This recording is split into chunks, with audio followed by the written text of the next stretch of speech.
Congo Zibula Meso TV. Y'a la reine Omba. Mo pepe oyo bato bapemelaka. Bolingo vraiment soki ezalaki ata mbongo. Me nasengi na la reine Omba pesanga ta alumenia. Mama yo yo yo yo yo yo.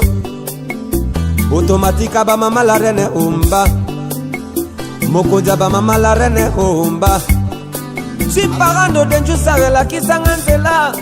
Emeka saka meveye mila Mama wongo ya mama mama Mama la reine Omba. Balobi oza mo pepe. Bapekisaka mota pemba te. Wumela. Mama wongo la reine Omba la reine mama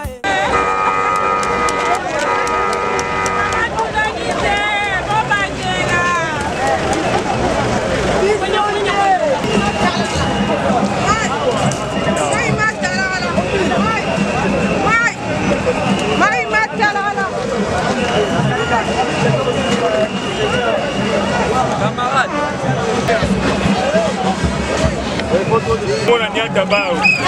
Omeka nyata. Nyata bao. Loka batu mona. Toyeka toboto la kaka donge. Gouverneur la ville à Kinshasa, Laura Batumona. Laura Batumona où? Nyata bao.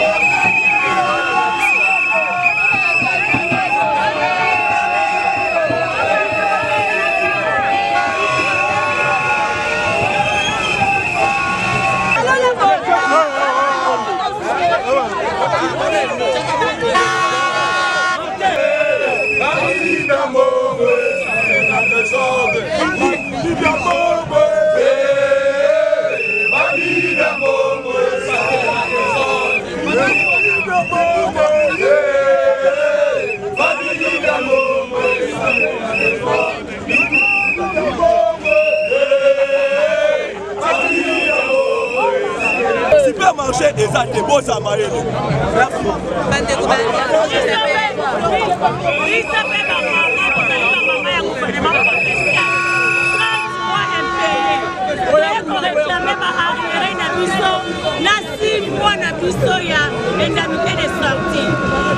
Le gouverneur qui nous accueille, merci qui va nous. Maman pas les coups, pas na souffrance pas autant gâté. L'élection gouverneur. Balobi basonga si mama tala. Pas député provinciaux. Vota la gouverneur ni au bino.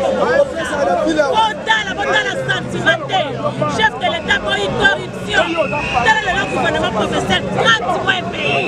Bangola qui va accueillir, le gouverneur a une action après ça biso 1 mois. 1 mois comment? Donc il y a une culture à bango ba poto la comme pas ministre la culture à pas une publicité à papa. Bon on a hôtel de ville ngomoko ele et foutu bisoté. Or na publicité ko futa même à gouvernement nyonso. En tout cas tout ça ko senga ba futa biso sokité. Ba ko sala remise et reprise.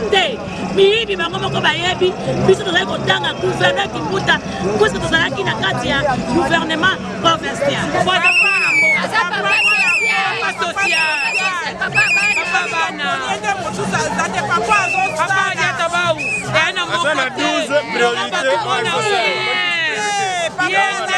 D'abord, on a 12 priorités à poser dans ma caméra pour les amis. D'abord, il cherche à photo mouindo et à battre mouindo. D'abord, on a un problème de délestation. Par exemple, l'école primaire gratuite et secondaire. Il y a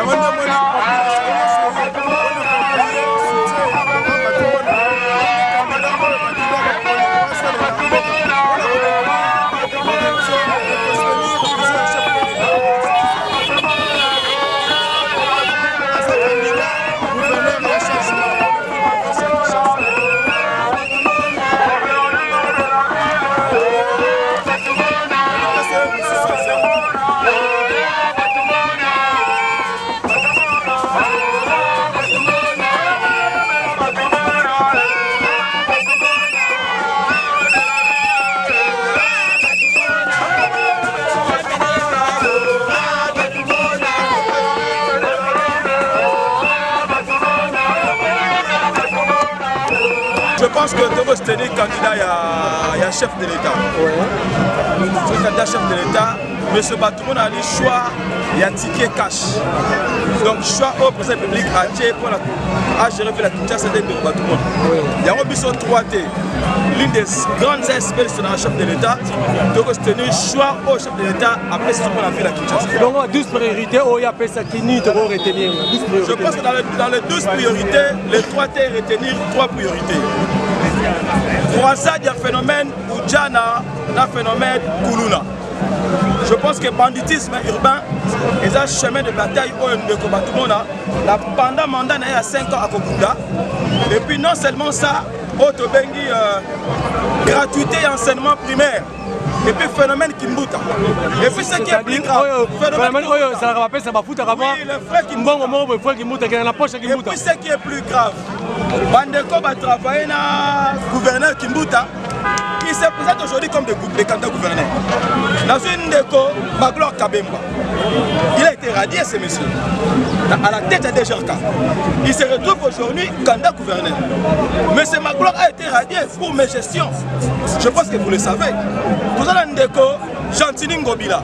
Aoutina Yumbi, une petite province comme Yumbi, une petite province.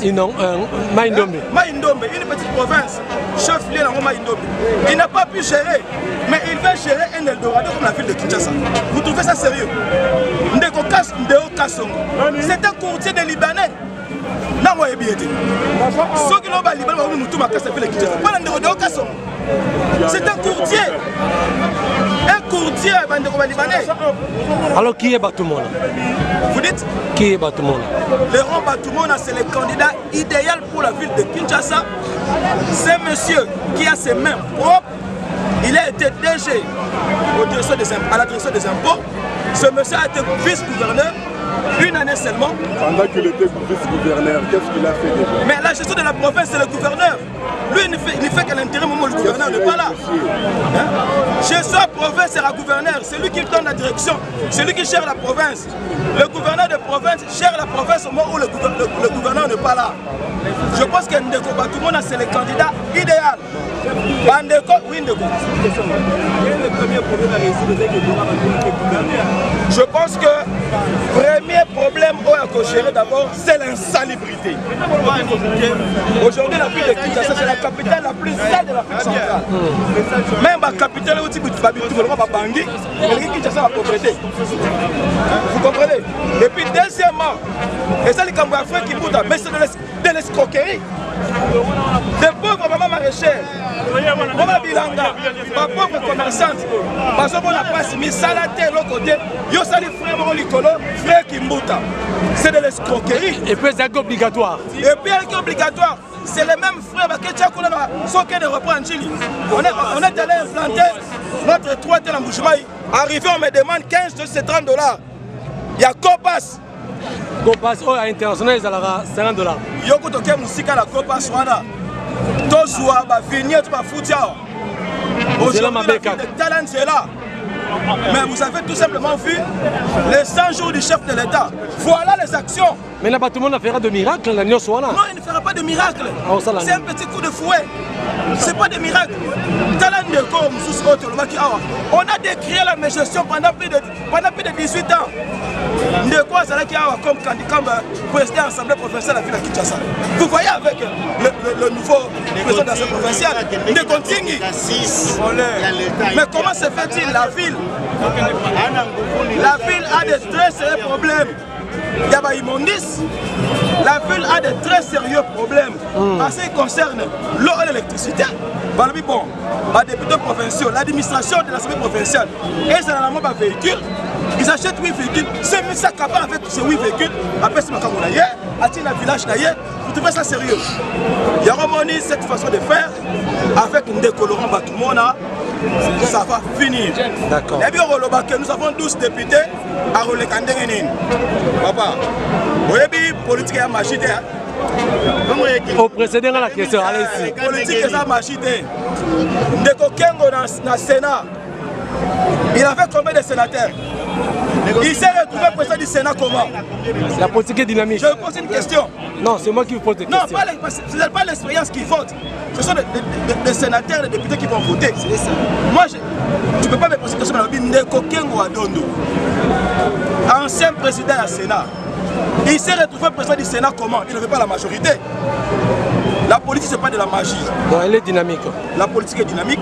Je pense qu'au moment opportun, l'air de Ozanakat, et puis tu as des députés provinciaux à Bisso Mato et Makassi.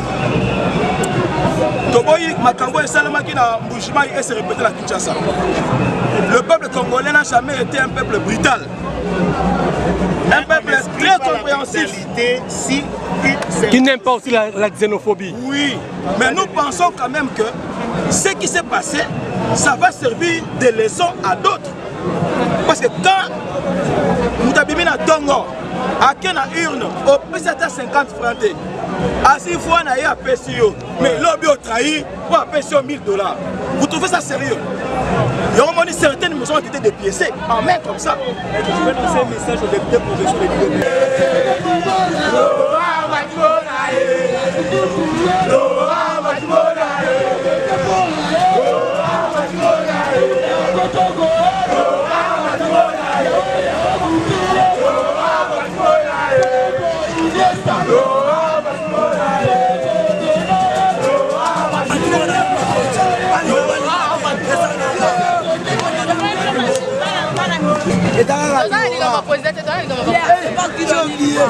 Excusez-moi. Attendez d'abord, je parle. Nous,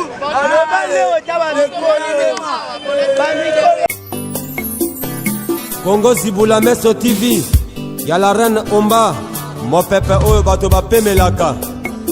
Bolingo vraiment soke zalaka tambongo. Mena sangi na la reine Omba pesanga talumenya. Mama yo yo yo yo yo yo. Automatique ba mama la reine Omba. Mokoja ba mama la reine Omba. Si parando denju sare la kisanga nzela. Emeka saka merveille mille. Mama wongo ya mama mama. Mama la reine Omba. Balobi oza mo pepe. Bapekisaka motape mate. Umela. Mama wo la reine Omba. La reine mama.